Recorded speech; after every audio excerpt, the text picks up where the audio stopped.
You really want to play me as small as that thing you call a penis, do you?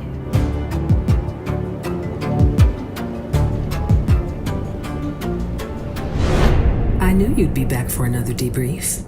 You love to snoop, don't you?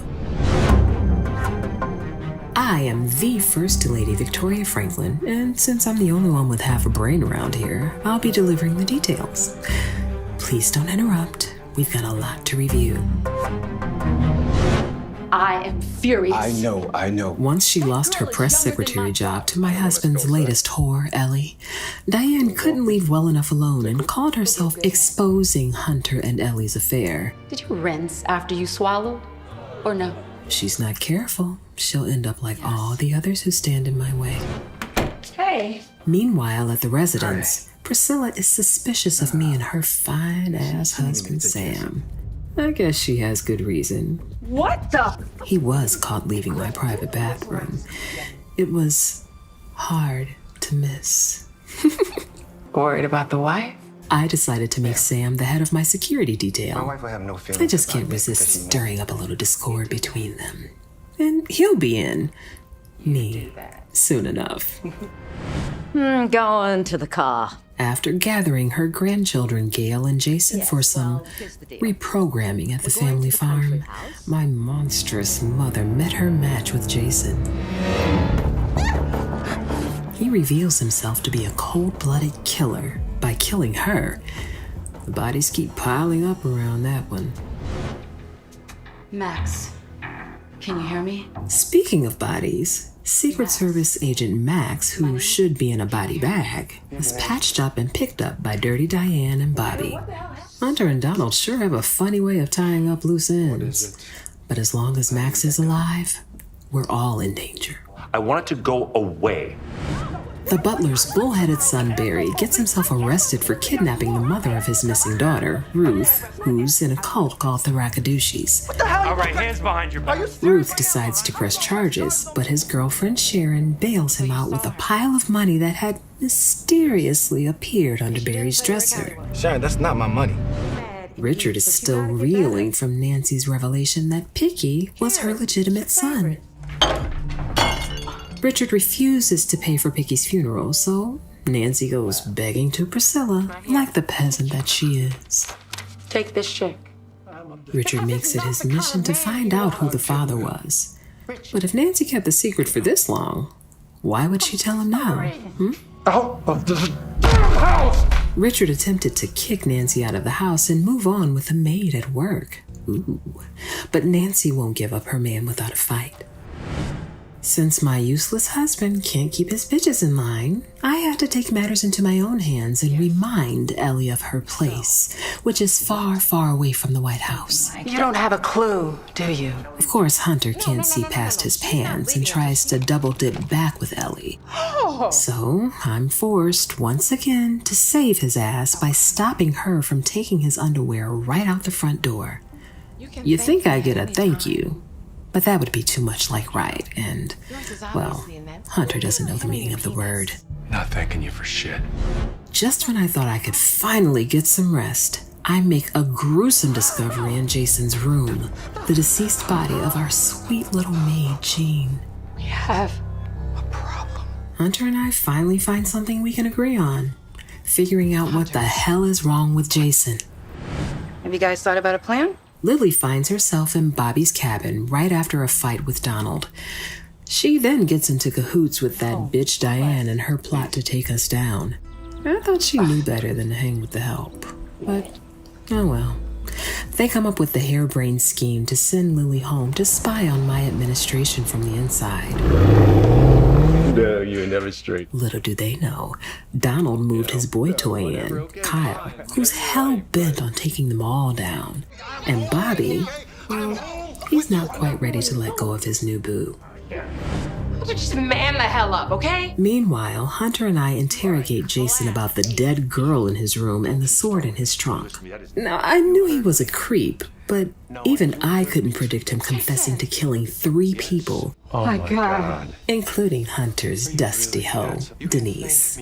I told Hunter that little hellspawn has to go, But he goes soft, like he always does, and allows him to stay at the White House. For now. Let me know when it's time for lunch. Back at the pharmacy, Sharon convinces Kareem to hire extra hands to deflect the tension between them. The new hire, Dale, is nice enough, but Sharon is more interested in the new cult compound that moved into his hometown. Can this be the headquarters of the elusive Rakadushis? Wow, what a small world. As if things weren't bad enough, pathetic Priscilla takes it upon herself to go digging through Jason's room. She doesn't find Jean, but Jason has her on his radar. What are you doing in my room? If she's not careful, she'll end up being victim number 4. Are you keeping up? Good. After Alan walks in on Kyle and Donald sharing an intimate embrace, Kyle tells Alan exactly what he'll do if he tells a soul. I want to stay alive, sir. Seems like Donald's secret life is becoming anything but secret. We already know Barry can't keep up with one child. Now Sharon is pregnant with baby number 2. But Kareem won't step away and even offers to take care of Sharon and her little bastard. I love that child like it's my own. If it means I get to love you too, Sharon. And when Barry comes tripping, well, it makes Sharon less inclined to be his baby mama and closer to Kareem. Priscilla finally gets what she's looking for when she finds Jean's body.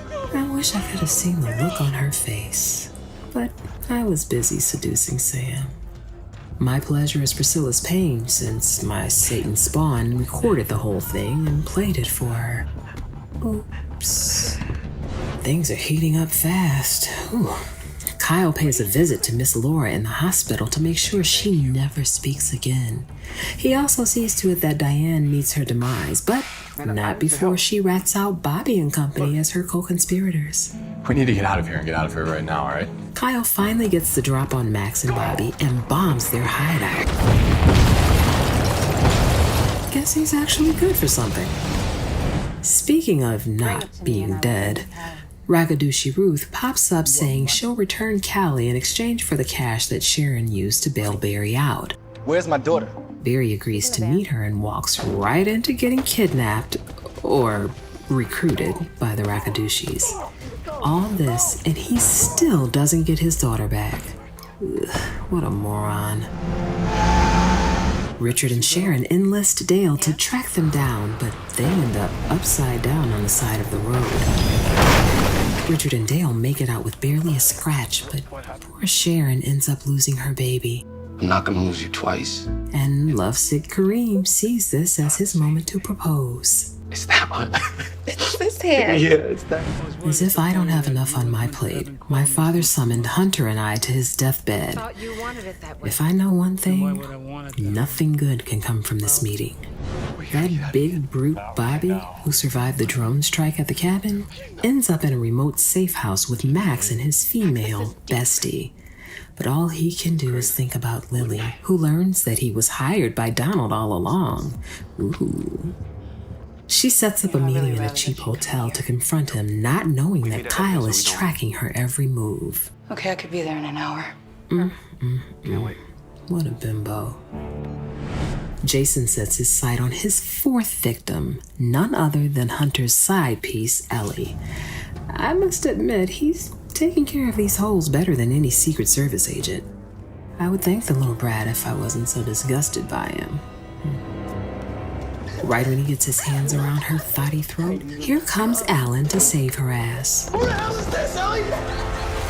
You think that would send the little bitch packing, but no, she decided to show her face and ass at the White House the next day.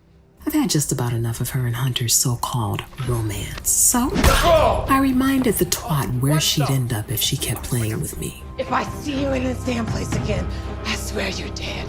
After going missing, Barry turns up on his dining room table with more drugs in his system than a hippie at Woodstock. Then Ruth pops up at the hospital with no Callie and offering no explanation. But when Ruth secretly cries for help, will Nancy and Richard risk their lives to get her away from the Rakadushi? Damn. Where was I? Oh, yeah. Priscilla is like a dog with a bone trying to dig up what really happened to Jean. I was having too much fun torturing her about what went down between Sam and I. But ultimately, I decided to send her packing. I think the bitch that I am wants you to leave. She couldn't stand the heat in my kitchen anyway. I finally drag Hunter away from his harem to pay a visit to my father. I had to stand there like a teenager caught after curfew as he berated us. Not only did he know about every indiscretion, but he had a warning for the two of us. Shape up or die. It's a good speech. Hunter seems to think it's a joke, but I know my father, and I don't plan on dying anytime soon.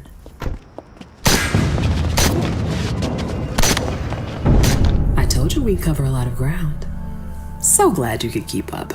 Now, buckle up, constituents. Season 3 is on the horizon.